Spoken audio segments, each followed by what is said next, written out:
Olá, hoje vamos falar sobre formas farmacêuticas, algumas considerações farmacêuticas acerca da tecnologia cosmética. Então, uma forma farmacêutica, o que são? São formas de veicular os princípios ativos em diversas maneiras e situações que facilite a administração, a estabilidade e a solubilidade, utilizando adjuvantes farmacêuticos ou excipientes. Então, forma farmacêutica é a forma que nós usamos para veicular os ativos. E para isso nós lançamos mão dos adjuvantes farmacêuticos ou excipientes, né? Quando nós falamos sobre cápsulas, cápsulas gastroresistentes, sistemas de liberações controladas, creme, emulsões, géis, shampoos, condicionadores, tudo que nós, dentro da farmácia, nós utilizamos para poder veicular um ativo, nós chamamos de formas farmacêuticas. E para isso, nós lançamos mão dos adjuvantes farmacêuticos ou excipientes.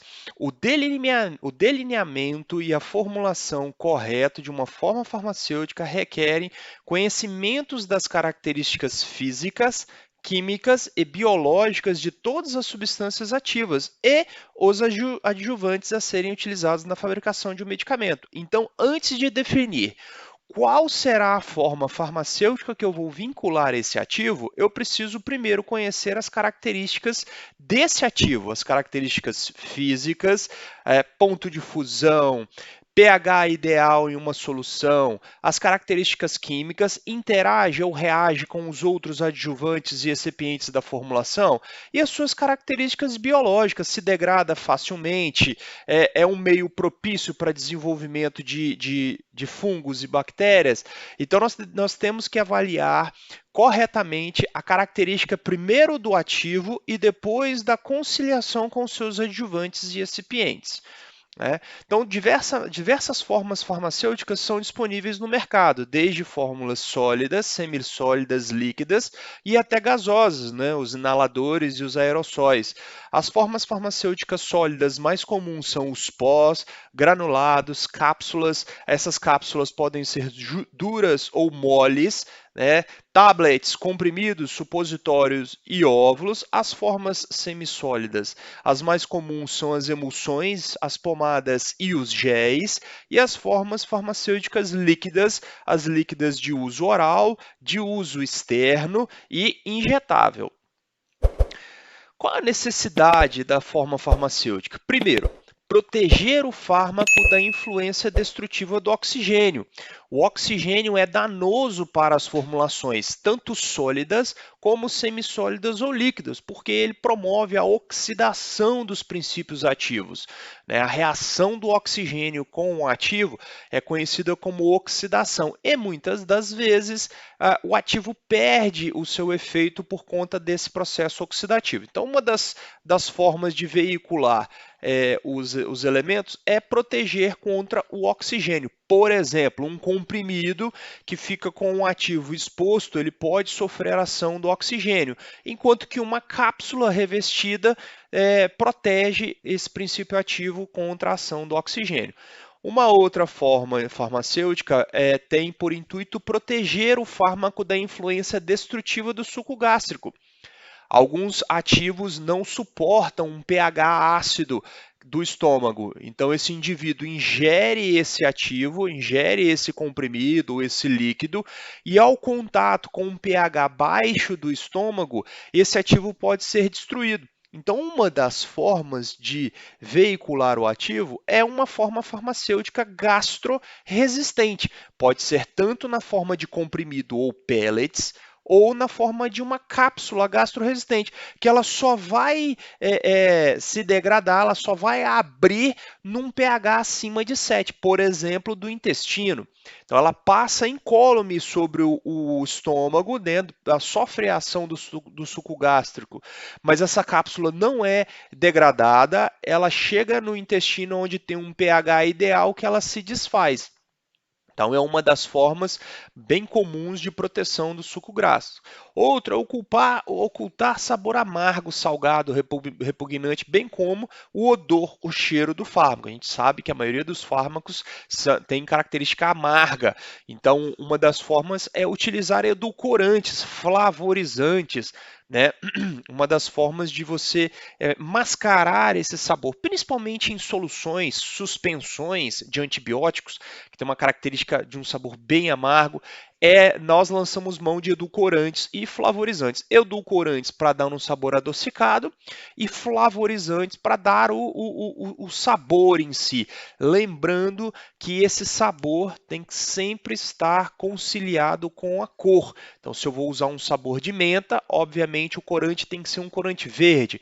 Se eu for usar um flavorizante de morango, o corante deve ser vermelhado, sempre lembrando desses propósitos. Obter preparações líquidas de substâncias insolúveis, no caso das suspensões, ou substâncias instáveis no veículo desejado. Eu preciso preparar uma suspensão, uma solução de uma substância, porém ela se hidrolisa facilmente na solução.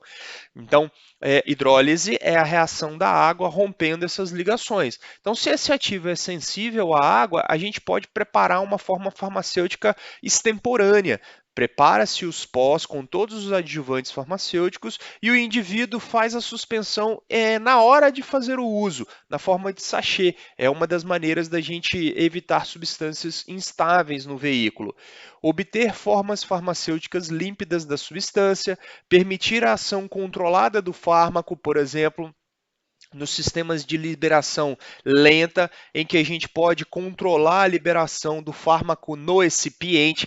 Um dos excipientes comuns a se utilizar são os derivados da celulose, principalmente o HPMC, né, o hidroxipropilmetilcelulose, ele forma uma matriz em contato com a água e faz com que esse fármaco seja liberado lentamente no intestino e tenha uma absorção lenta através da membrana. Proporcionar ação ótima do fármaco em seu local de uso, por exemplo, num creme, num gel ou num supositório ou num óvulo intravaginal. Proporcionar a inserção em orifícios, né, o caso de supositório e óvulos, e permitir a colocação diretamente na corrente sanguínea, por exemplo, os ativos injetáveis, né? Então, nós temos diversas formas farmacêuticas, cada um com a sua peculiaridade e o seu propósito especial. Tá? Antes da gente definir qual é a forma farmacêutica ideal, nós vamos para a bancada do laboratório testar a pré-formulação, que é nada mais do que a gente estudar a descrição e a forma física do ativo, quais são os principais recipientes que eu posso trabalhar e que eu posso usar, e qual vai ser a forma farmacêutica ideal para aquele propósito. Primeiro passo é ir aos compêndios oficiais, como a Farmacopeia brasileira, a Farmacopeia americana ou a britânica, buscar as informações sobre solubilidade, pH ideal, pKa de dissolução, as características morfológicas desses sais, desses ativos, buscar as informações de veiculação. Não achando essas informações na farmacopeia, nós vamos até o fornecedor da matéria-prima, que traz um dossiê dessa matéria-prima, como ponto de fusão, solubilidade, incompatibilidade de ativos, e no último momento, a gente apela ao produto de mercado. Então, por exemplo, eu quero preparar uma suspensão, uma solução de um fármaco que não tem disponível no mercado. Então, eu vou até o fornecedor, até o fabricante e busco essas informações. Mas para a pré-formulação, a descrição física é necessária. Pureza e constituição cristalina e amorfa desse sal, qual é a forma que esse sal se encontra? Na forma amorfa ou na forma cristalina?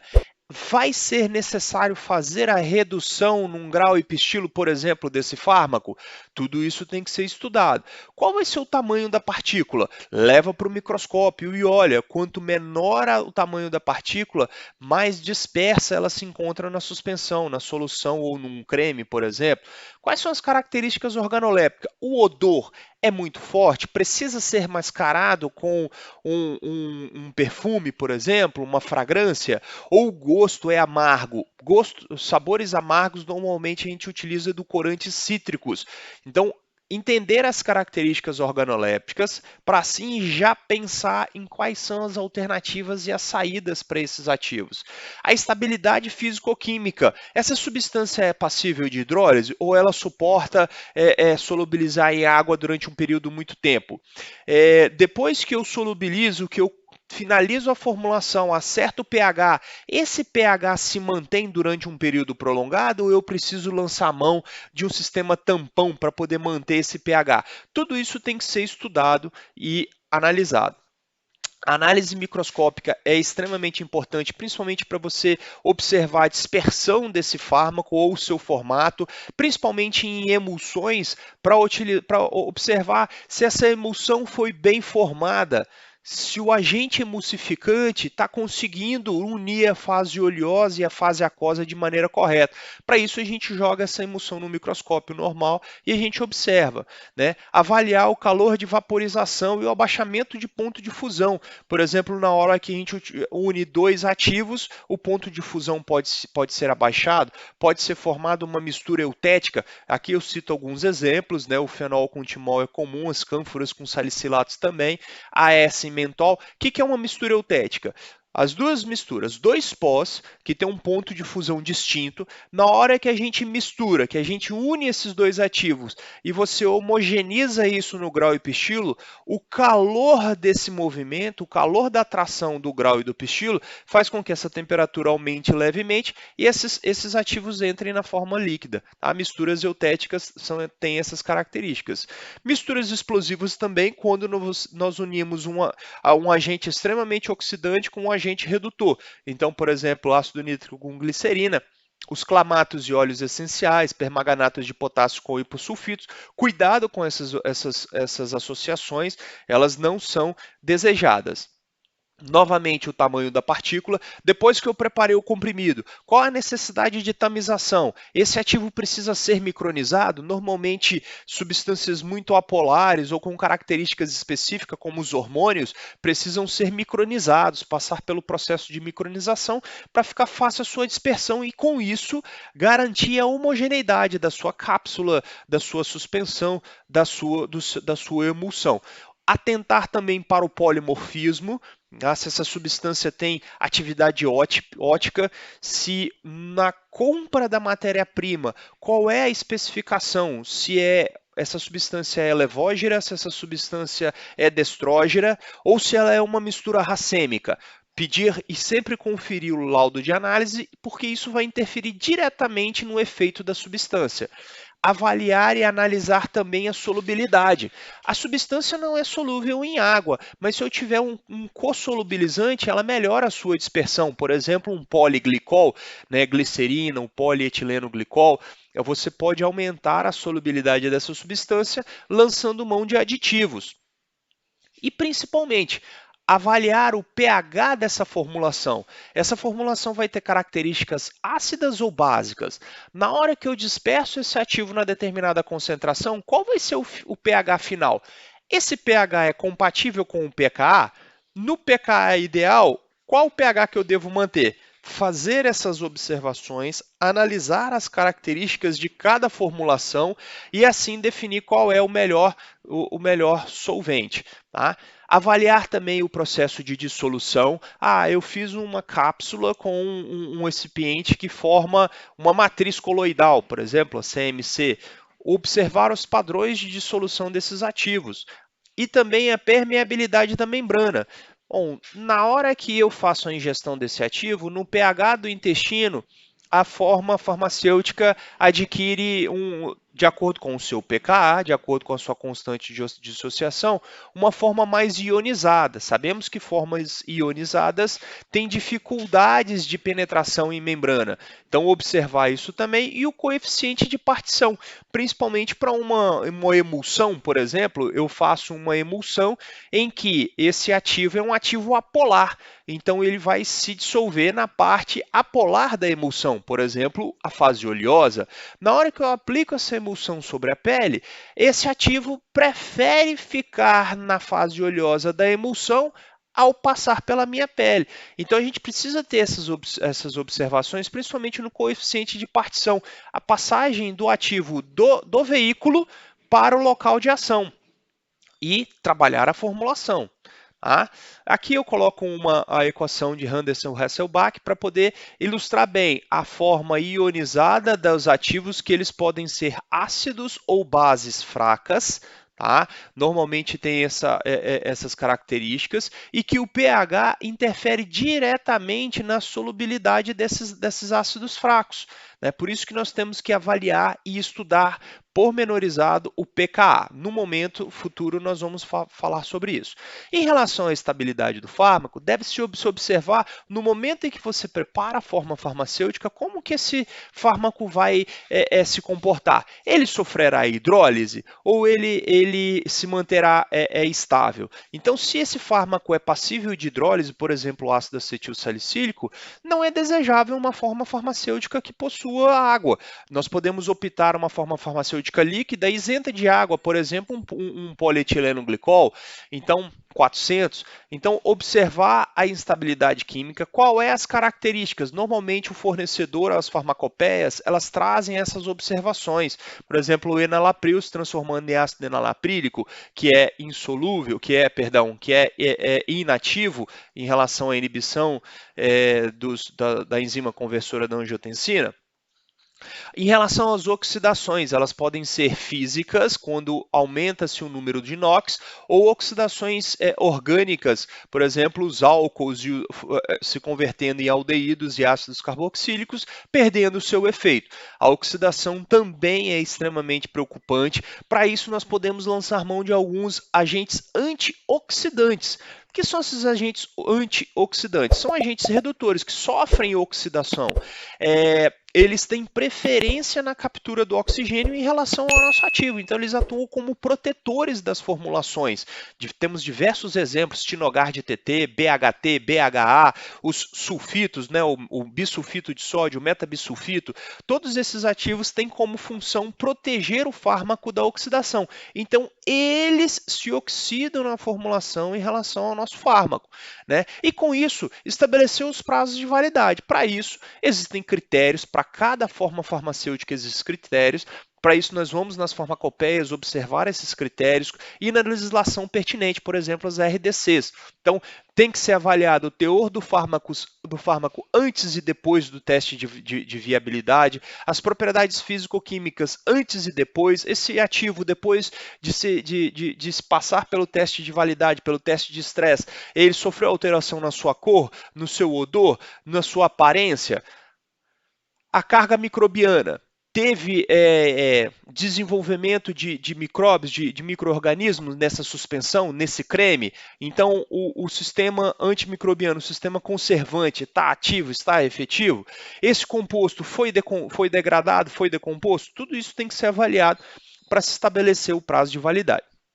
Então, para isso, a gente trabalha melhorando a estabilidade dos produtos, por exemplo, prevenindo a hidrólise, utilizando sistemas anidros isentos de água ou sistemas extemporâneos em que a água não está presente, mas no momento em que a gente prepara essa suspensão, essa solução, você consegue evitar a hidrólise. Revestindo as cápsulas, por exemplo, aqui eu tenho o exemplo de um comprimido exposto ao ar sofrendo hidrólise, né? Substituir a água em sistemas líquidos, por exemplo, com outros, o sorbitol é uma opção, o polietileno glicol 400 também, mantendo sobre refrigeração, que isso também auxilia e ajuda no controle da hidrólise e ajustando o pH. Tá? Prevenindo a oxidação através da ação de antioxidantes. Os antioxidantes, eles doam elétron aos radicais livres, as espécies reativas de oxigênio, como por exemplo o oxigênio single, o oxigênio reativo ou as hidroxilas. A fotólise, né, que é a degradação através da luz. Nós trabalhamos as embalagens, aonde nós vamos acondicionar esse fármaco, se é uma cápsula transparente em que a luz pode passar, ou se é uma cápsula opaca, colorida, ou um frasco âmbar que não permite a passagem da luz. Frascos transparentes normalmente facilitam a fotólise, tá? Atentar também para os frascos brancos de polietileno, que eles são translúcidos, tá? Fazer os testes de análise, eles permitem a passagem de uma certa quantidade de luz. Outras degradações possíveis são as polimerizações, né, as descarboxilações e as desaminações, né? Para os testes de estabilidade, para a gente testar qual é a finalidade do teste de estabilidade, avaliar a estabilidade do fármaco durante cada etapa do desenvolvimento, então desde a pré-formulação até esse produto na prateleira.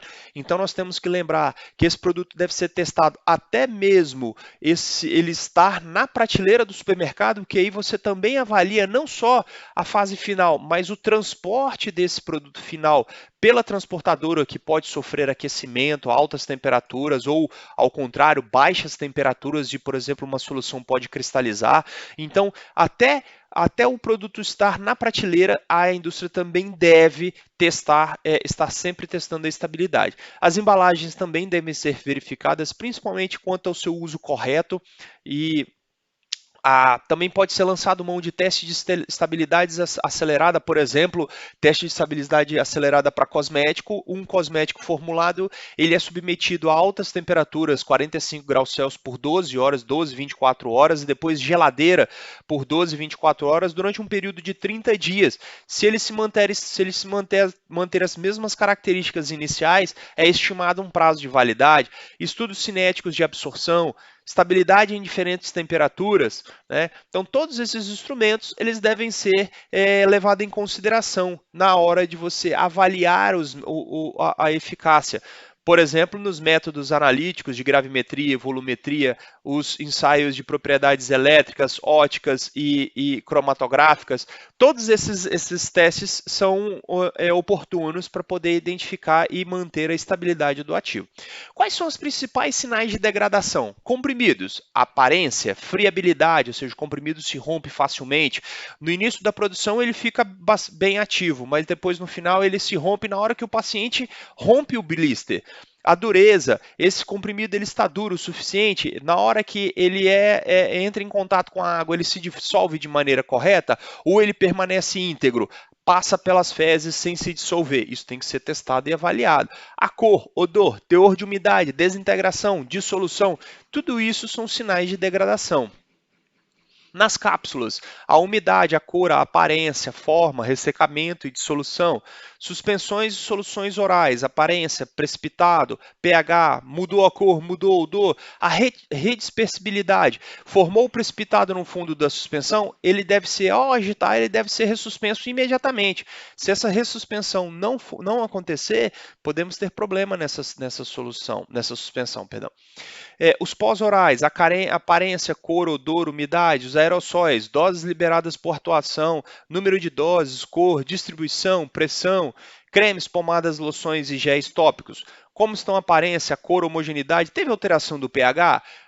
Na hora da formulação, o pH é 5. Depois de 20, 30 dias na prateleira da farmácia, o pH cai para 3, a formulação quebra. Então, avaliar a consistência e distribuição do tamanho da partícula.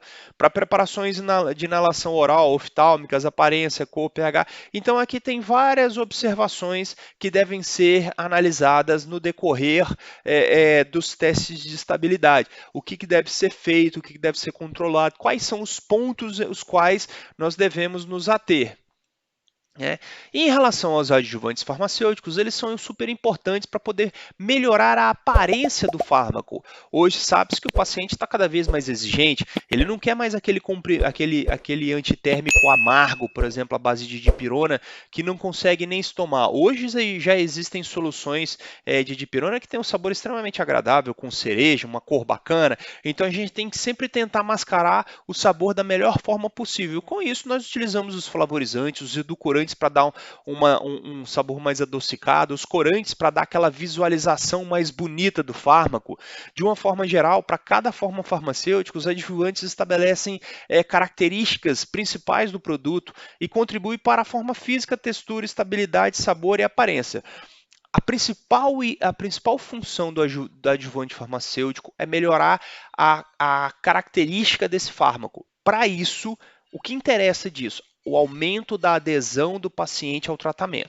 Tá? Então, nós utilizamos acidulantes para poder abaixar o pH e deixar esse ativo com uma característica mais ácida, adsorventes, agentes de encapsulação, Agentes de levigação, por exemplo, levigar com um produto que tem um sabor mais agradável, glicerina, sorbitol, agentes de polimento de cápsula, de revestimento de comprimido, agente de tonicidade, por exemplo, o cloreto de sódio para poder melhorar a viscosidade em shampoos, agentes suspensores, aglutinantes para comprimido, por exemplo, os derivados de celulose, alcalinizantes, antiaderente para comprimido, para que esse comprimido deslize facilmente na hora de encapsular, na hora de formar o comprimido, estearato de magnésio é um, os antioxidantes para proteger a formulação contra a oxidação, BHT, BHA, os sulfitos, Tinogar de TT, base de pomada. Por exemplo, o paciente não gosta da pomada porque tem um toque muito oleoso. Podemos trabalhar com uma pomada anidra à base de silicones, à base de polietileno glicóis, tem um toque mais gostoso na pele, uma sensação melhor, isso aumenta a adesão do paciente. Base de supositórios, conservantes para poder preservar os nossos ativos por mais tempo, os corantes para poder ter esse link entre sabor, odor e cor, né? Desintegrantes de comprimido, deslizantes para os comprimidos, diluente de cápsula, né, os diluentes inertes, amido de milho, celulose, doador de consistência, os polímeros de consistência, edulcorantes, como nós já falamos, os edulcorantes calóricos, por exemplo, a sucralose, o xilitol, e nós podemos usar também os edulcorantes não calóricos, como a sucralose, acesulfame-K, outros adoçantes, sacarina, por exemplo, aí, o esteviosídeo, que é natural, os emulsificantes, se eles estão de acordo com o que essa suspensão, essa emulsão, ela pede, os flavorizantes que dão sabor, indutor de viscosidade, lubrificantes de comprimido, ou pacificantes, por exemplo, em cápsulas, é o caso do dióxido de titânio, plastificantes, propelentes, agentes quelantes de íons, removedores de ar, por exemplo, o nitrogênio, aquele fármaco é susceptível ao oxigênio, então a gente injeta nitrogênio naquela formulação para poder retirar o oxigênio. Revestimento de açúcar, por exemplo, em comprimidos sublinguais para ter um sabor mais palatável. Solventes, sistemas tampões para poder controlar o pH, manter o pH, tensoativos para poder melhorar a dispersibilidade, agentes umectantes para poder segurar a água na solução. Então, o intuito de se utilizar edulcorantes flavorizantes, edulcorantes e corantes é para melhorar a aparência e a palatabilidade. Nunca esquecer do sistema conservante, para evitar que essa formulação desenvolva fungos, bactérias.